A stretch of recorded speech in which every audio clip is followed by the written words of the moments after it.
We're going to be doing more different opening videos in a bit, but I'm going to get the obvious one out of the way. This is called the King's Indian Attack. Most setup based like system openings are good for all levels generally for the most part, but the problem is they're all very defensive and they're very solid and positional, which I don't really like. That's not my style. There is one exception to this kind of trend, which is called the King's Indian Attack. The King's Indian Attack is actually very attacking and aggressive, which is much more different despite it being a system. And this is a setup you want to achieve. Sometimes you'll push this pawn instead, but this is a structure you want to achieve for the most part. Um, you push this instead, and it's still called the King's Indian Attack. But anyway, you'll usually start with knight to f3. I've seen some people start with e4. Don't do that. It doesn't always lead to the King's Indian Attack. You don't want that. d5. They could play e5 instead, but that just wins the pawn. Don't do that. g3, c5, bishop g2, knight c6. These are just some random moves that your opponents could be making, but they'll usually try to go for the castle and foremost. They'll usually try to go for a reverse, like they'll usually try to go for more of a reversed King's Indian defense system, because not system, setup, I guess. They'll usually go for that because it this is one of the most common ways to fight the King's Indian defense, and lots of people think it will work against the King's Indian Attack, and it kind of does. I mean, your chances of winning if you still go with this setup is still pretty even. So I genuinely think this is actually favorable for both sides actually. So yeah, d3, knight to f6. Again, it's the usual King's Indian defense setup. Knight bd2, bishop b7. The typical King's Indian stuff. Knight bd2. Don't do this.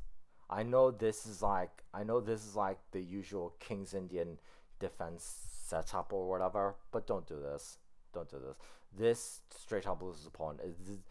I don't know how the King's Indian defense works for the most part, but when you're playing the King's Indian Attack, don't do this. It loses the pawn.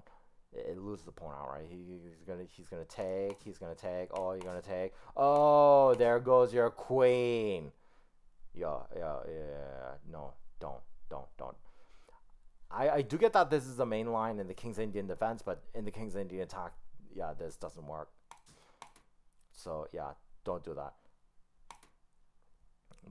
Yeah, knight bd2. Knight bd2 is the move. You have to remember this move. Bishop e7, and then you push e4. You can also push c4 actually. Yeah, you can also push c4. These are the two different pawn thrusts that you're going to want to depends on what your opponent is doing. You want to push here or here. It varies between games. Okay, you can't always push here, you can't always push here. That's the thing you got to worry about. Rook e1 is also a good move. You have to do it anyway because you have to reroute the knights here. You have to push the pawn here. You have to reroute the knights here. That's one of the other general ideas of the King's Indian Attack. So you probably want to get that going. The main idea of the King's Indian Attack is to bring all these pieces to the king's side here. Just bring all of them here. So what that looks like is obviously you could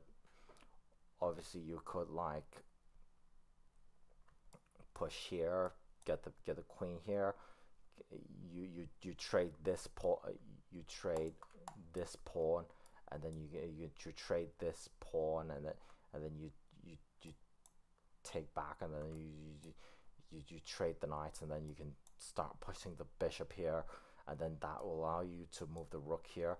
You probably want to move all your pieces to the king side. The knight usually goes here, and then you probably don't want to push this pawn. You might in some cases. I've won one game where I won by pushing these two pawns and just starting a pawn storm in the king side despite having castled in the king side. That has worked before, but it is a very risky thing to play. That's all I know about the King's Indian attack. I've beaten a 1500, like a non-provisional 1500 with this kind of an opening. I've beaten a 1200 and 1100. This is a opening you want to like remember an awful lot, because like, yeah, it's still a system, but it's an attacking and aggressive system. And even if you're not very much of an attacking / aggressive player, you can actually play pretty solid with this type of setup. You just hunker down a little bit more. You just don't want to push your pawns as much. But yeah, one of the main differences you'll notice with the King's Indian attack is that, well, you obviously want your pieces in the action for the most part, but that's the case with all openings in general. But what's different about the King's Indian attack is that you castle kingside, and even though you castle kingside, you could push your pawns this way,